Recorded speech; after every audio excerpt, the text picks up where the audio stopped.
Hello friends, good morning. నా పేరు Ramesh.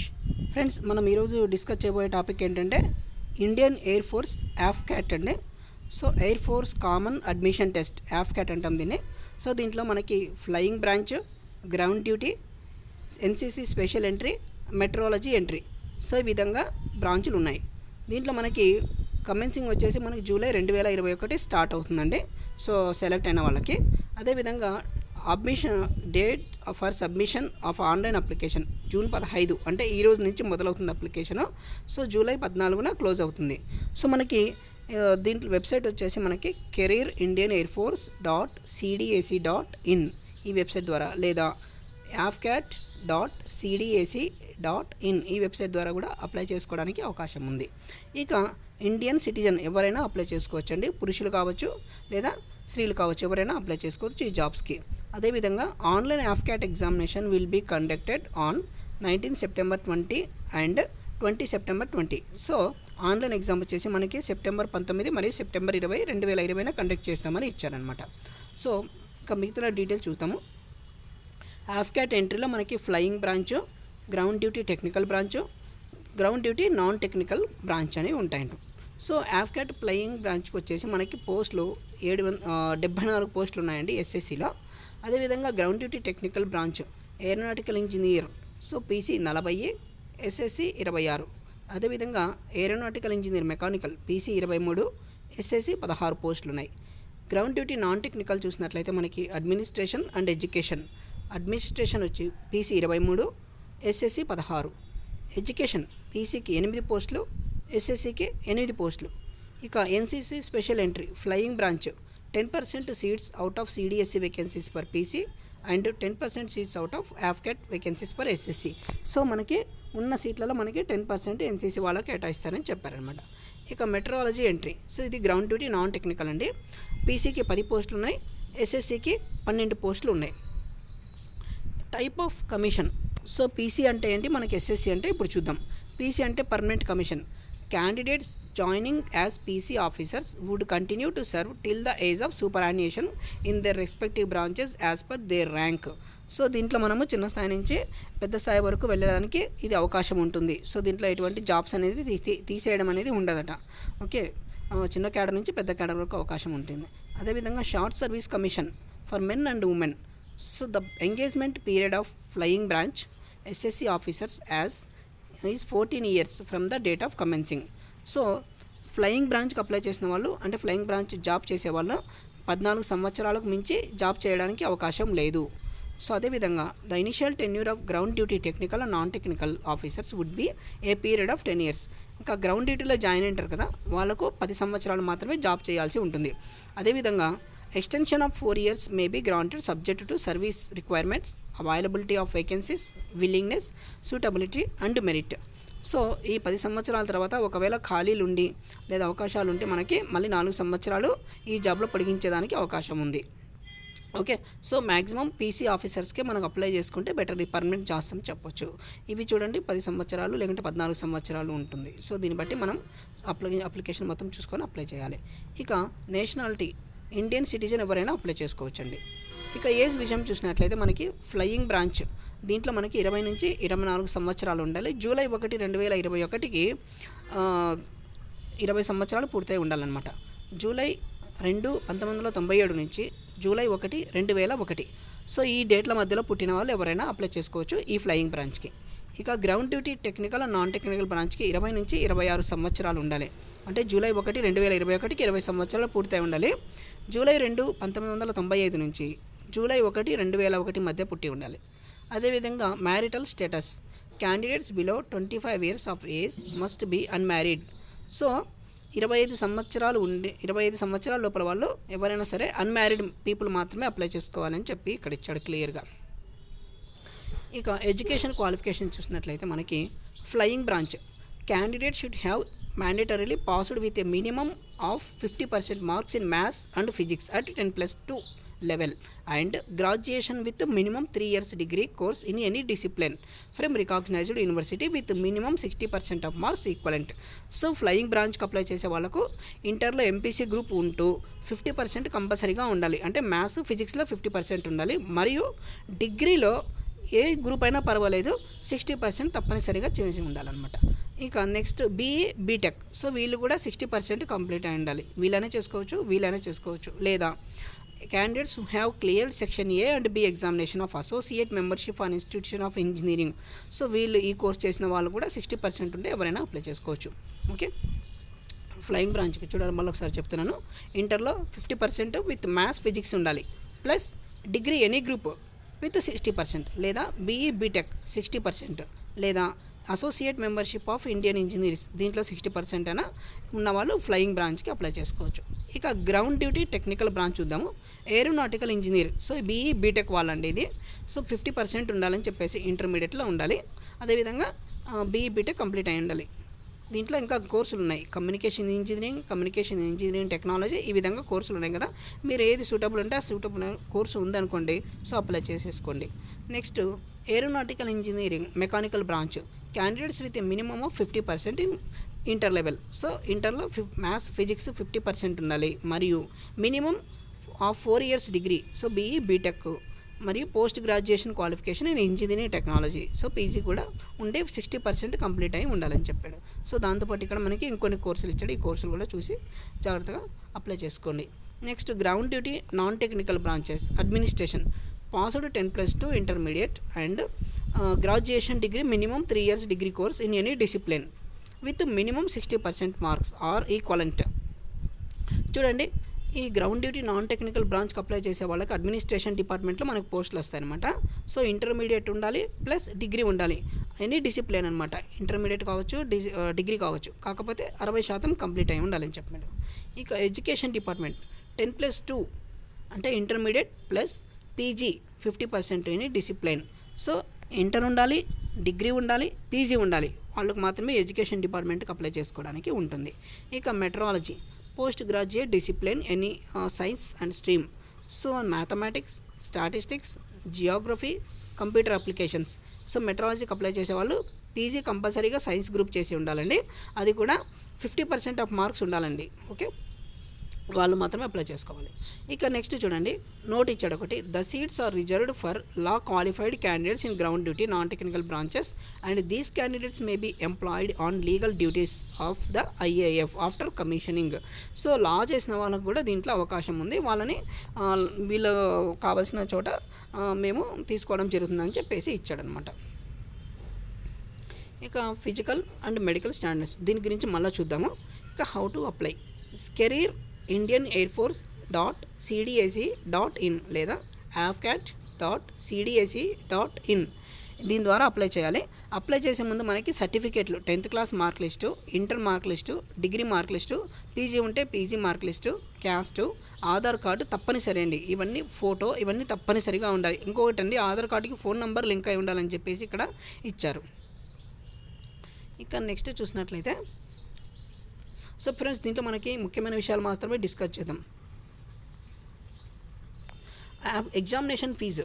So after filling in the online application form the examination fee 250 rupees for AFCAT entry. So ఇక్కడ చూడండి, 250 రూపాయలు fee pay చేయాలని ఇచ్చాడనమాట. So not applicable for NCC special entry metrology may be paid online through the make payment. So నా NCC వాళ్ళకి లేదండి, fee కట్టడానికి అవసరం లేదు. ఓన్లీ మిగతా వాళ్ళు మాత్రం 250 రూపాయలు ఫీజు పే చేయాల్సి ఉంటుంది. ఇంకా ఇవన్నీ డీటెయిల్స్ అండి, చూద్దాము మళ్ళీ. సో ఏం ఫిలప్ చేయాలి ఏంటి అనేది ఇక్కడ ఇచ్చాను అనమాట.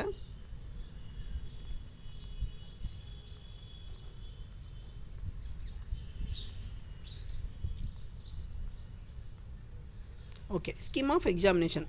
All applicants whose applications are submitted by due date will be called for AFCAT at one of the examination centers on either September 19 or September 20. It is mandatory for the candidates opting for ground duty technical branch to appear both AFCAT as well as engineering knowledge test. Okay, EKT అంటే engineering knowledge test అండి. Okay, scheme of examination ఈ విధంగా ఉంటుంది. September 19, September 20 conduct చేస్తామని ఇచ్చారు. Okay, exam schedule చూసినట్లయితే మనకి candidates reporting time 19 September first shift, second shift ఈ విధంగా ఇచ్చాడు. సో 8 గంటలకి ఫస్ట్ షిఫ్ట్ ఉంటుంది, రెండో షిఫ్ట్ 12:30కు ఉంటుంది. అదేవిధంగా ఫస్ట్ షిఫ్ట్ 20వ తారీఖు 8 గంటలకి, మళ్ళీ 12:30కి. ఇక verification of admit card, ID proof, biometric photo, thumb impression, sign ఇవన్నీ వచ్చేసి మనకి అదే రోజే 8 నుంచి 9:30 అండి. అదేవిధంగా 12 నుంచి 2 గంటల వరకు ఈ విధంగా చూసుకోండి. ఇక సిలబస్ చూసినట్లయితే మనకి AFCATకి అప్లై చేసిన వాళ్ళకి general awareness, verbal ability in English, numerical ability, reasoning, mental ability military aptitude test. దీనిపైన 2 గంటల డ్యూరేషన్ ఉంటుంది. 100 క్వశ్చన్స్ ఉంటాయి, 300 మార్కులు ఉంటాయి. సో ఒక్క క్వశ్చన్కి వచ్చేసి 3 మార్కులు అనమాట. సో టోటల్గా 100 క్వశ్చన్స్, 300 మార్కులు AFCAT అప్లై చేసే వాళ్ళకి.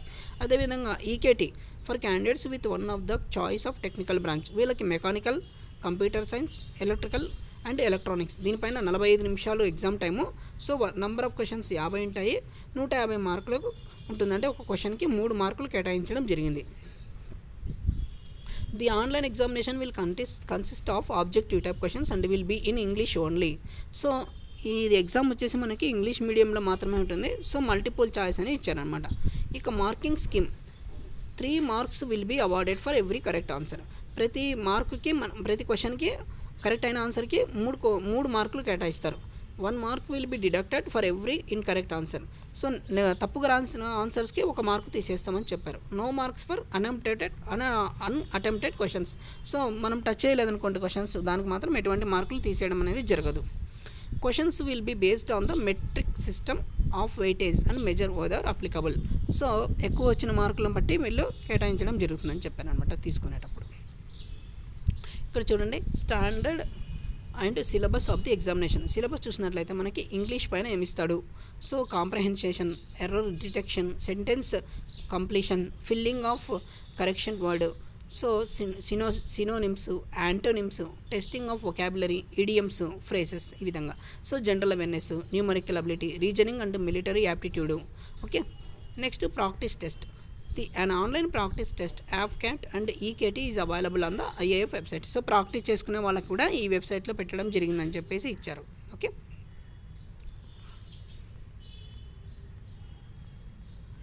ఇక items to be brought inside of the exam hall.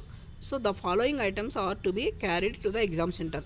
Admit card ఉందండి, హాల్ టికెట్ తీసుకుపోవాలి, ఆధార్ కార్డు తీసుకుపోవాలి, ఒక ఐడి ప్రూఫ్ అంటే పాన్ కార్డు కానీ, పాస్పోర్టు, డ్రైవింగ్ లైసెన్స్ ఆ విధంగా ఒకటి తీసుకుపోవాలి. ఇక రెండు పాస్పోర్ట్ సైజులు తీసుకుపోవాలి ఫొటోస్. అదేవిధంగా బాల్ పాయింట్ పెన్, బ్లూ కానీ బ్లాక్ కానీ ఏదో ఒకటి తీసుకుపోవచ్చు అనమాట. రఫ్ వర్క్ తీసుకోవడానికి ప్లస్ సంతకాలు పెట్టడానికి ఒక పెన్ అనేది తీసుకొని పోవాలి. Items not permitted inside examination hall. Candidates are not allowed to carry any textual material, calculators, do coupon, slide rulers, log tables ఇలాంటివన్నీ తీసుకోపోకూడదని చెప్పారనమాట. ఇక మాల్ ప్రాక్టీస్ పాల్పడిన వీళ్ళకి ఎగ్జామ్ చేసుకోవడానికి వీలు లేదని చెప్పేసి ఇచ్చారు. ఇక నెక్స్ట్ చూద్దామండి. ఇక ఎగ్జామ్ సెంటర్ చూడండి, అగర్తలా, ఆగ్రా, అజ్మీర్, అహ్మదాబాద్. సో ఈ విధంగా కొన్ని సెంటర్స్ అనేవి ఇచ్చారు. దాదాపు 30 సెంటర్లు ఉన్నాయండి. మనకు సెంటర్లో ఏది కావాలంటే అది సెలెక్ట్ చేసుకొని పెట్టుకోవచ్చు. ఇక allotment of centres, as per possible candidates will be allotted centres as per their choice. So candidates should note there no request for changes centers, date, slot will be entertained. So ఒక్కసారి మనం centre select చేసుకున్న తర్వాత మళ్ళీ మార్చుకోవడానికి వీలు లేదని ఇచ్చాడనమాట. ఇక ఫిజికల్ ఫిట్నెస్ చూసినట్లయితే మనకి candidates are advised to physically fit when you report for SSB in order to be able to undergo various tests at AFSB. You should aim to achieve an ability to run 1 mile, that is 1.6 kilometers in 10 minutes. So 10 నిమిషాల్లో 1.6 కిలోమీటర్లు running చేయాల్సి ఉంటుంది. 10 push-ups ఉంటాయి, 3 చిన్నప్స్ ఉంటాయి. Okay, ఇక tattoos ఉన్న వాళ్ళకి అలో లేదని చెప్పేసి ఇచ్చారనమాట. టాటూస్ అనేది కొంచెం చిన్నవి మాత్రమే యాక్సెప్ట్ చేస్తామని ఇచ్చారు ఇక్కడ. ఇక చూడండి, the testing of AFSB would be consist of 3 stages ఉంటాయన్నమాట. స్టేజ్ 1 వచ్చేసి మనకి officer intelligence rating test. So దీనికి సంబంధించిన మనకి వీడియోలన్నీ మనకి యూట్యూబ్లో దొరుకుతాయి. ఓకే, స్టేజ్ 2 సైకలాజికల్ టెస్ట్, ఇది కూడా మనకి యూట్యూబ్లో దొరుకుతుంది. Next flying branch, computerised pilot screening test would be administered to recommended candidates only. There is once a lifetime test. Candidates who have failed CPSR, PA, BT in earlier attempt or flight CDAT. So ఇవన్నీ ఇంతకుముందు apply చేసిన వాళ్ళకి ఇవన్నీ వర్తిస్తాయి. Okay, మీకు సంబంధం లేదు. ఇక change of interview dates, request for change of AFSB interview date should be avoided. Travel allowance to and from traveling fare by the shortest route of AC third AC or AC chair car or actual normal bus fare will be reimbursed to the candidates appearing in AFSB first time. So change of address, if any, must be intimated the board well before arrival. You shall furnish the railway ticket or bus ticket to the board, failing to which no TA will be paid. So అదండి మనకి bus charges, AC 3 tier charges లేదా AC chair car charges కూడా provide చేస్తామని ఇస్తారు. Okay, provide చేస్తామని ఇచ్చారనమాట. ఇక documents for AFSB. So candidates are required to bring the following relevant documents which will be checked during AFSB testing. So test అప్పుడు మనం అన్ని ఎగ్జామ్ క్వాలిఫై అయిన తర్వాత ఇవన్నీ తీసుకొని పోవాలని చెప్పాడనమాట. AFCAT admit card, original documents అంటే 10th mark list, inter mark list, degree ఉంటే డిగ్రీ మార్క్ లిస్టు, పీజీ ఉంటే పీజీ మార్క్ లిస్టు తీసుకొని పోవాలి. సో ఇవన్నీ జిరాక్స్ కాపీలు 2 సెట్లు, ఒకటి ఒరిజినల్ కాపీ తీసుకొని వెళ్ళాల్సి ఉంటుంది. ఇంకా 2 ఫోటోలు, ఒకవేళ NCC ఉంటే NCC సర్టిఫికేట్లు ఉండాలి, కమర్షియల్ పైలట్ లైసెన్స్ ఉంటే పైలట్ లైసెన్స్ ఉండాలి. అదేవిధంగా ఇన్బౌండ్ రైల్వే టికెట్స్ కూడా ఇచ్చామని చెప్పారు కదా, ఒకవేళ సెలెక్ట్ అయిన వాళ్ళకి సో వెళ్ళడానికి రావడానికి టికెట్లు కూడా ఇస్తామని చెప్పారు, అది కూడా తీసుకొని వెళ్ళాల్సి ఉంటుందని చెప్పారనమాట. ఇక final merit list. So to be acceptable candidate should secure the minimum qualifying marks separately in written examination and AFSB test as fixed by the IAF.